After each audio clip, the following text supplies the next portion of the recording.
বা সকলো মানুহে শুনিব পৰাকৈ গুৰুজনাই ধৰ্মশাস্ত্ৰবিলাক আমাৰ মাজত দি থৈ গৈছে। তথাপিতো অগণন মানুহৰ ভিতৰত সেই মানুহবিলাকৰ ভিতৰত যিবিলাক মানুহ ভগৱানৰ প্ৰতি একান্ত ভক্তি থাকে, জ্যেষ্ঠজনক যি সন্মান কৰিব জানে, যি ঈশ্বৰক ভাল পায়, যি সমাজক ভাল পায়, তেনেকুৱা মানুহেহে এই ধৰ্ম বাণীবিলাক শ্ৰৱণ আৰু কীৰ্তন কৰিবলৈ আহে। গতিকে যিসকল শ্ৰোতাৰূপী ভকত বৈষ্ণৱবৃন্দ এই পবিত্ৰ নামগৃহলৈ আহিছে, তেখেতসকল ভগৱন্তৰ একান্ত ভক্ত। আৰু যিসকলে নীৰৱৰ পৰাই এই পবিত্ৰ গুণনাম শ্ৰৱণ কীৰ্তন কৰিছে, তেওঁলোকো ঈশ্বৰৰ কৃপা প্ৰাৰ্থী। কাৰণ পৰম ব্ৰহ্ম ভগৱন্তই সখা অৰ্জুনক কোৱাৰ চলেৰে গীতা শাস্ত্ৰত এটি খুব সুন্দৰ উদ্ধৃতি দিছে। আপোনাৰ শুনিলেই মন ভাল লাগি যাব। এনেকৈ কৈছিল ভগৱান শ্ৰীকৃষ্ণই, মোৰ নাম গুণ কথা কৈপে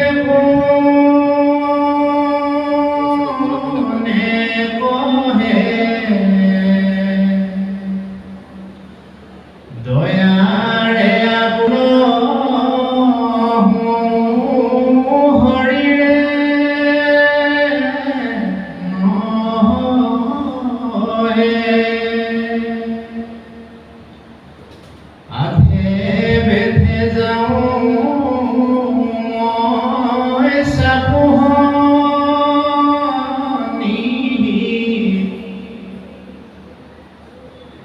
দেখিয়া তাহাক মই সমুৱানন্দী।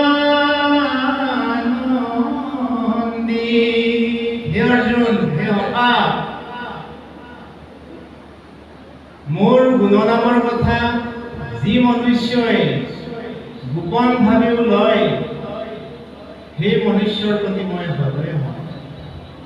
আৰু সেই মনুষ্যই যি স্থানত মোৰ গুণনাম প্ৰকাশ কৰে, সেই স্থানত মই গৈ আঠে বেঠে উপস্থিত হওঁ। আঠে বেঠে মানে কি? আঠে বেঠে মানে এটা ঘৰুৱা উদাহৰণ। মাকে যেনিবা কৰ্মব্যস্ততাত চোতালত কাম কৰি আছে, বিচনাত শুৱাই থোৱা ল'ৰাটোৱে যেতিয়া চিঞৰ মাৰি উঠিল, বাহিৰ কাম বাহিৰতে এৰি লৰি ধপৰি কৰি ল'ৰাটোৱে হাবুত মাৰি ধৰা যিটো ক্ষণ, সেই ক্ষণটোকে আঠে বেঠে বুলি কোৱা হয়।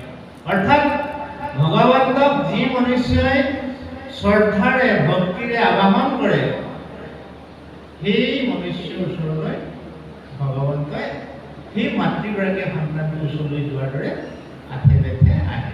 গতিকে শ্ৰদ্ধাৰে ভক্তিৰে যি ব্যক্তি ঈশ্বৰৰ গুণনাম শ্ৰৱণ কীৰ্তন কৰিবলৈ আহে, সেই ব্যক্তিকেই কোৱা হয় ধৰ্মীয় ভাষাত একান্ত ভকত। আৰু মাধৱদেৱে কৈছে যে একান্ত ভকত হবে নিৰ্গুণ কৃষ্ণৰ গুণ, গাৱে সদা বখীয়া যথাত, বৈকুণ্ঠ পৰিহৰি যোগীৰ হৃদয়েৰি, থাকা হৰি সাক্ষাতে তথাত। ইমান আপোন, ইমান গুৰুত্বপূৰ্ণ ঠাই বৈকুণ্ঠ আৰু যোগীৰ হৃদয় ভগৱানৰ নিবাসস্থান। কিন্তু তেনেহেন আত্মীয়, তেনেহেন পুণ্য নিবাসস্থানৰ পৰাও আঁতৰি আহি একান্ত ভকতৰ ওচৰত তেওঁৰ গুণনাম শুনিবলৈ যিজন ব্যক্তি আহে, সেইজনেই হৈছে জগতৰ ঈশ্বৰ।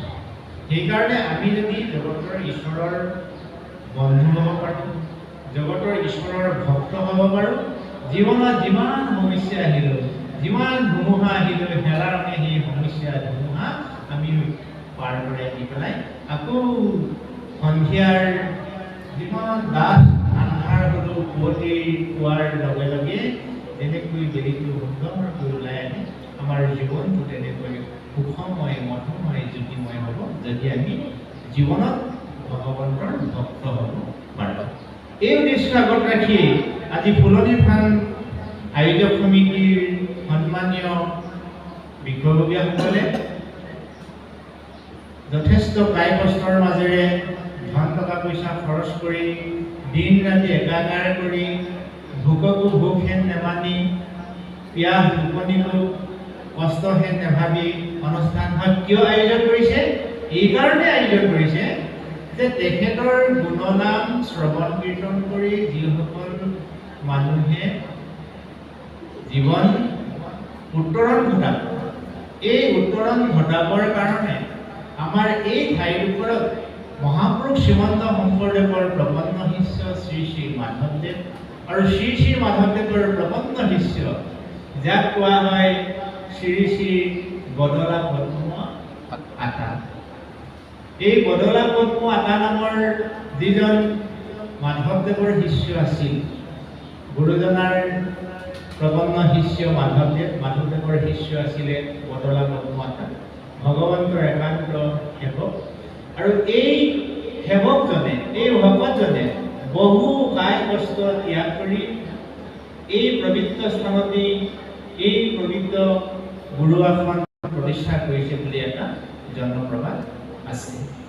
আৰু সেই অনুপাতে ইয়াৰ পৰিচালনা সমিতিৰ সন্মানীয় কৰ্মকৰ্তাসকলে আতা প্ৰভুজনাক সন্মান জনাই মাধৱদেৱ মহাপুৰুষ শ্ৰীমন্ত শংকৰদেৱ তথা পৰম ব্ৰহ্ম ভগৱন্তৰ গুণনাম যুগ যুগান্তৰলৈ প্ৰভাৱ বিস্তাৰ হোৱাৰ উদ্দেশ্যেৰে প্ৰতি বছৰে বছৰে ভাগৱত অনুষ্ঠান আয়োজন কৰে।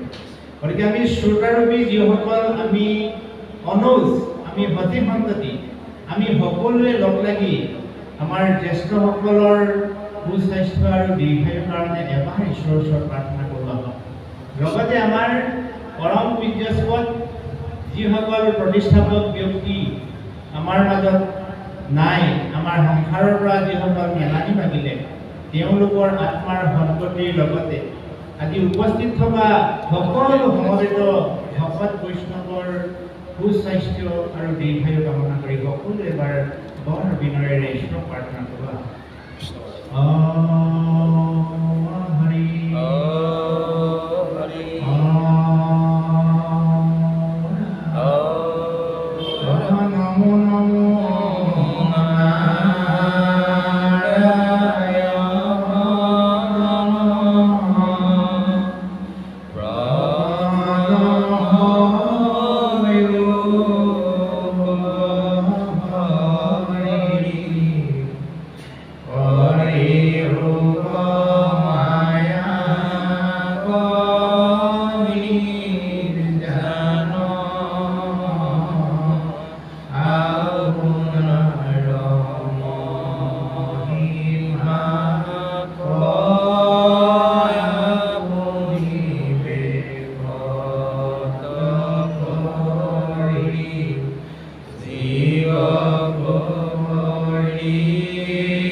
নিৰম